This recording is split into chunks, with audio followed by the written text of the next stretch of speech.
Tech Talk. I'm your host, Sean Spicer, here from Agile IT.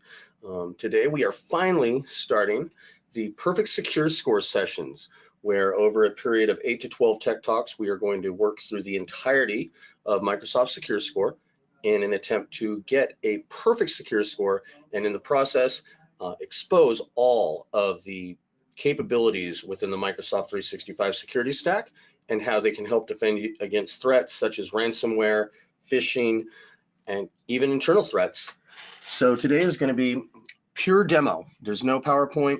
We're going straight into Secure Score. I'll show you how to get there, and we're going to work through the identity and access protections of Secure Score. One thing I want to note is this is a security forward session. I am not going to take into account productivity at all. A lot of times there's a balance between security and productivity. So one of the things I'm going to do is I'm going to roll out MFA for an entire company with no consideration for adoption and change management. If you know anything about multi-factor authentication, you can imagine how terrible this will be, but I'll talk about that in a little bit once we hit that session. So right now we're going to jump right into the demo. And so anybody who's been in Office 365 recognizes this screen. It's very simple to get to Secure Score. It is in your admin tab. Once you come here for the first time, you're going to want to go and show all. Go down to security. Now you can also go to security.microsoft.com/securescore, but you can get to it also just from here. You can also get to it from your dashboard by clicking on the card here. So Microsoft Secure Score is a really simplified tool for understanding your security posture within Office 365, Microsoft 365. And if you're using Cloud App Security, you can even look into some of the functionality of defending in other SaaS services and clouds. So today we're focusing on identity and access. And one of the nice things about Secure Score is it gives you the ability here to see your top improvement actions and what the impact is. Now, in terms of threats, allowing your admin accounts, sharing an admin account where you're logging into admin both with your desktop credentials as well as your privileged account, it's dangerous. You don't want somebody to be able to log into your admin console with the same password that you use for Facebook. So you definitely want to segment those admin accounts away so that you're only using your global admin accounts for global admin purposes. You also want to defend those. So the first and easy step, if you're watching this live, you already probably are using MFA for your privileged accounts. We really push that on all of our clients. If you're watching on YouTube, stop watching or watch for the next 5 minutes and go do it now. Make sure you're using multi-factor authentication and even better, conditional access with multi-factor authentication for your privileged roles. So here, when you go ahead and you click on these controls, they give you information about what that control does, how to implement it, and also links it back to compliance. If you've watched the last couple Tech Talks about Compliance Center, you're going to see which controls this is going to go ahead and automatically take care of for you. That's definitely something worth watching for. Now, what I think is neat is when you're looking at a glance, if you're not a security maven, maybe you don't know what all of these things are, like escalation of privilege. If you click on this, it gives you a definition and an example scenario of what the threat is and what can potentially happen with the threat. Here it has user impact, and I'm going to show you when we do MFA for the entire company, how this will impact everyone, and it will show which users are affected. So users affected in this role are just going to be the global admins. Hopefully your IT team is on board as you're doing this. They understand MFA. When you turn it on, there's not going to be a whole lot of confusion. You still want to communicate though. Now over here, it has implementation. And this one's really neat. There's a new feature in preview. It came out about 2 or 3 months ago that it will automatically set this up for you, but we're going to do this the old-fashioned way. So here it gives you the prerequisites, things you have to have set up, any licensing you need, and then next steps. Thankfully, it's a click-through right into the section where you need to do the work, and it will give you the instructions beneath on what needs to be done. In this case, we're going to go ahead and open this in a new window, or a new tab as it were. We do not need the Azure tour there. So this is what I was talking about, this new feature. These are all in preview, but these are baseline policies that allow you to very quickly roll out recommended policies across your entire tenant. Now, about 5 months ago, I can't remember who did it. I believe it was CERT, the Computer Emergency Response Team, came out with recommended actions for all Office 365 users and admins. So what was happening is people were moving from their on-premise Office and tenancy and Exchange, migrating up into Office 365. And what they were doing, they were carrying all of their deficiencies and security threats with them. So if they were using shared credentials, everything just moved up to the cloud. You were insecure on-prem, now you're insecure in the cloud. These are policies that were meant to remediate against those. So in this case, require MFA for admins. We can click on it. And right here, this policy requires multi-factor authentication for the following directory roles: global admin, SharePoint admin, Exchange admin, conditional access admin, security admin, help desk admin or password admin, billing admin, and user admin. This policy also blocks legacy authentication. Here I want to back up. If we go back to look at Secure Score, and it's not wanting to go back, let's just close this window. You'll see down here, enable policy to block legacy authentication. So we're going to kill two birds with one stone with this baseline policy.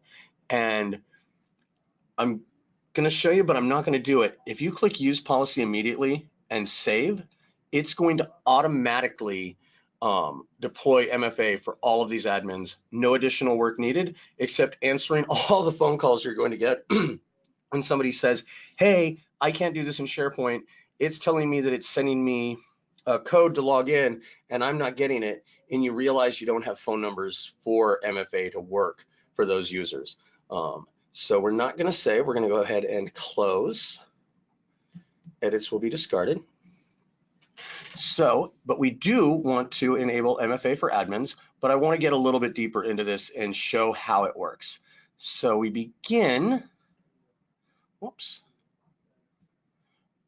bear with me here, policies, new policy, users and groups selected, select users and groups,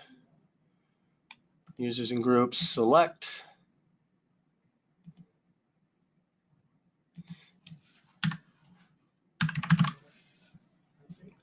there's only one administrator in this group, that's me. We're going to go ahead and select my modern administrator account, done. We're going to go ahead and do, well, let's take a look at everything. So policy applies to cloud apps or user actions. You can set conditions. This is part of your conditional access.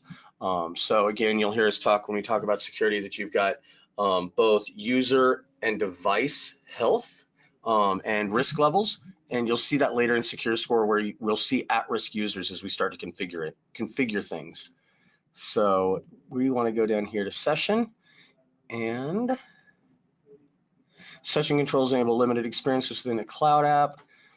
I'm in the wrong place.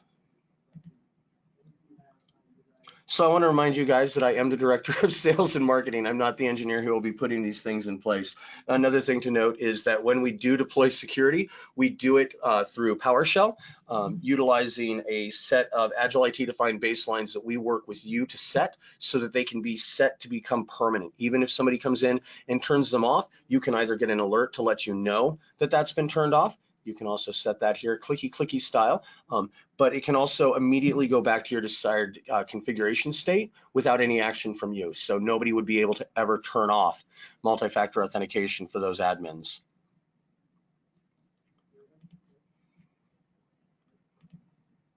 So we've got admin here.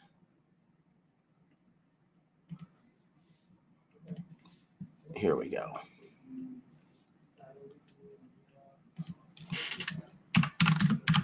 Going to go ahead and give it a friendly name.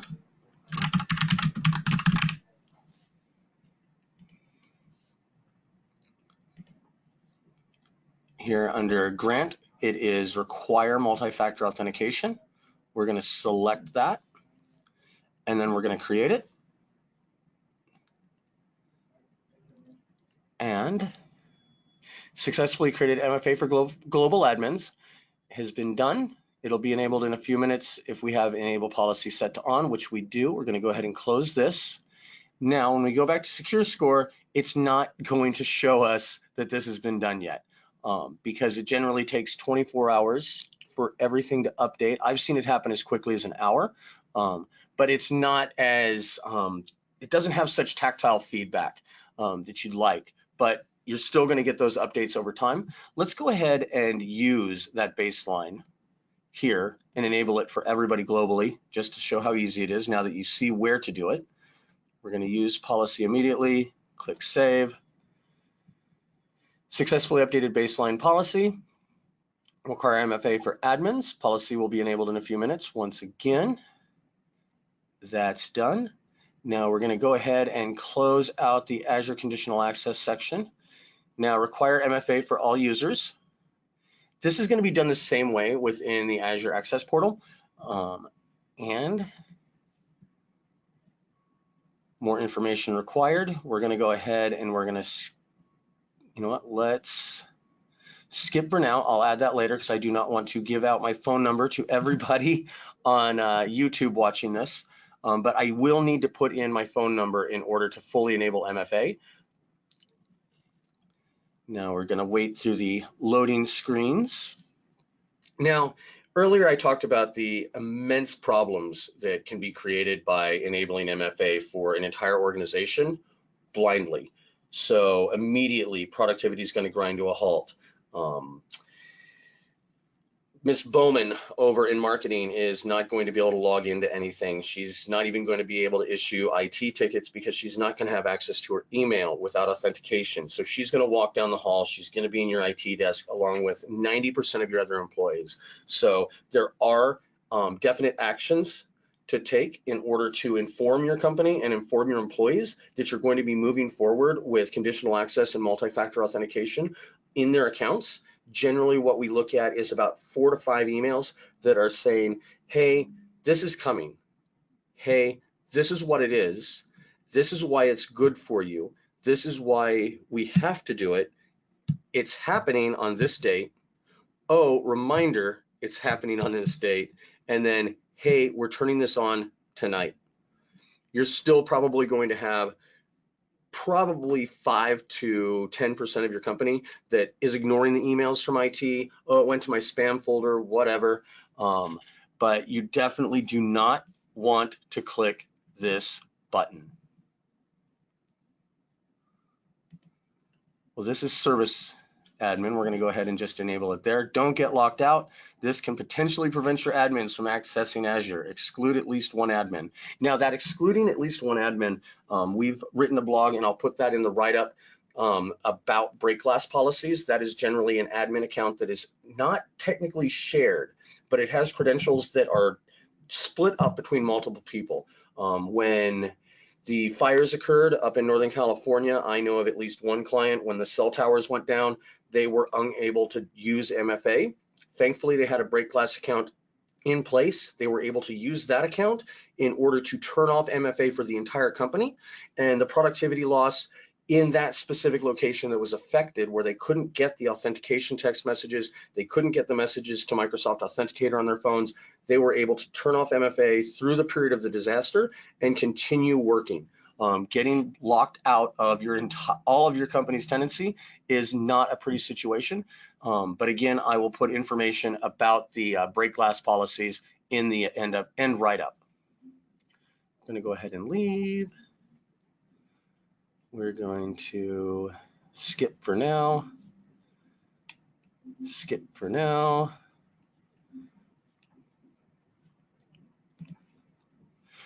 So we're going to go ahead and we're going to create a new policy. This is for MFA for all users, users and groups, all users. Don't lock yourself out. This policy will affect all of your users. Again, they warn you, this is not something you want to do without a lot of communication and getting some change management in place before you do it. So done. We're going to go ahead and grant. Require multi-factor authentication. Now, these other controls are handy as well. So require device to be marked as compliant. You can have policies set up within Intune that require a PIN or biometrics to be used in order to access any information within your controlled apps or on your controlled devices. Require hybrid Azure AD joined device. This keeps people from accessing from their home computers. Required approved client app. This is really important if you are using Exchange and you've got people using iOS Mail, using Gmail to access Exchange. You're losing all of those access controls, all of your data loss protection controls in those other applications, as well as you're no longer protected against phishing. You don't have any of the advanced threat protection capabilities, such as detonation, which will take malware that's being sent in and actually run it in a container to identify whether or not it's trying to do anything evil. So really the require approved client app, if you set this, you can set this in Intune. We're going to go back.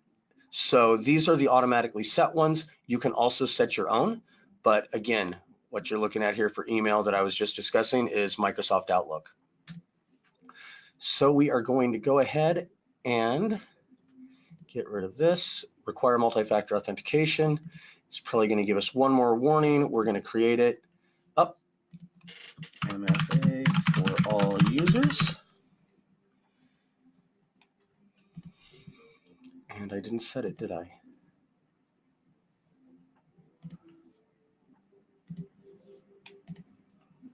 All right, here we go. So now we've set that outside. Now I did the MFA for admins just so you can see the state on. It is not going to show in here, MFA for all users, because we didn't use, or actually this is the MFA for all users. In the baseline policies that can be turned on, it's not going to show because it's actually set in this policy. So now we're going to go back. Now, maybe if we're really lucky, let's close this. Sometimes, like I said, it updates quickly.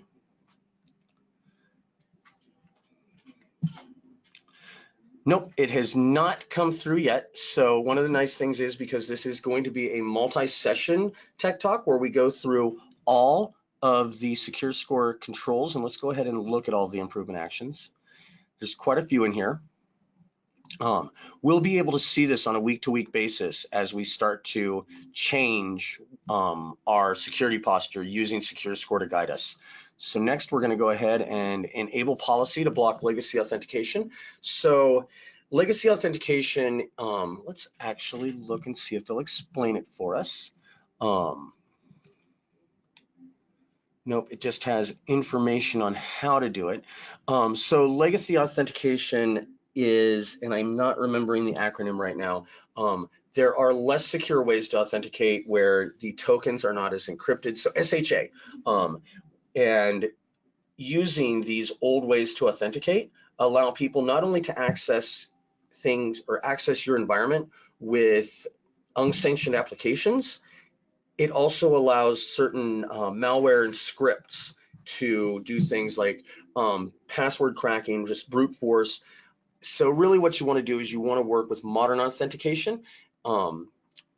And one thing to note is, in order for clients to use modern authentication features, Windows client has to have the registry's key set to support it. So this is where you log into Windows and you're logged into everything. This also lays the groundwork for single sign-on in SAML.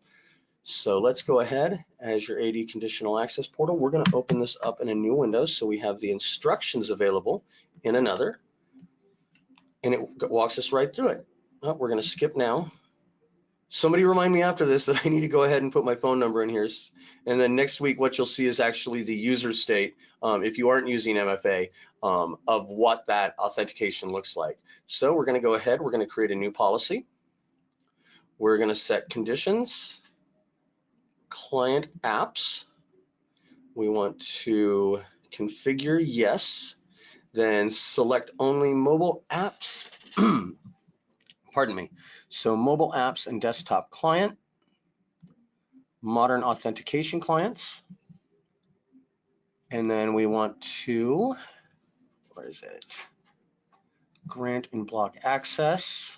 Oh, we, of course, whoops. We'll save that.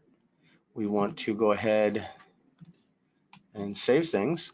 Now we'll go ahead, we'll make this for all users. Again, this policy will affect all users. And this is important about the rollout. We recommend applying a policy to a small set of users first to verify it behaves as expected. As I said at the beginning, we are not doing this in a live environment. We are doing this under the guideline of productivity. Forget about it. This is pure security, just so we can see these controls and how to enable them. So now we want to grant. No, we want to save. Now we want to grant and block access on this policy and enable policy after we save it. Oops, let's see. This is block legacy authentication. And now we're going to go ahead and create it. Now it'll say policy will be enabled in a few minutes. As always, you just get that little update. Now, it's going to give us a little bit of a window before these truly go into place, giving your users a chance to update things like their phone numbers if they're not enabled. Now, a bit of personal experience, when setting up accounts, a lot of admins will put in their own phone number in order to enable MFA for a new employee that hasn't started yet, because maybe they don't have that cell phone information. And so it's real easy to get that set up. But then day one, you have a user that can't log into their stuff, and they're standing at the IT desk saying, hey, why can't I do this? And meanwhile, IT is getting the multi-factor authentication sent to their help desk phones. Again, it's all just a matter of balancing that productivity and security, and just a little road bump you want to avoid. So let's go back to Secure Score. I'm going to go ahead and close out that policy. Turn on sign-in risk policy. And this is going to be the last one we cover for today. Next, we're going to go into user risk, and I'll talk about device health factors. So sign-in risk stops suspicious sign-ins. And if they are suspicious, they'll challenge with MFA. Since we've turned on MFA for everybody already, this is going to work in league with that.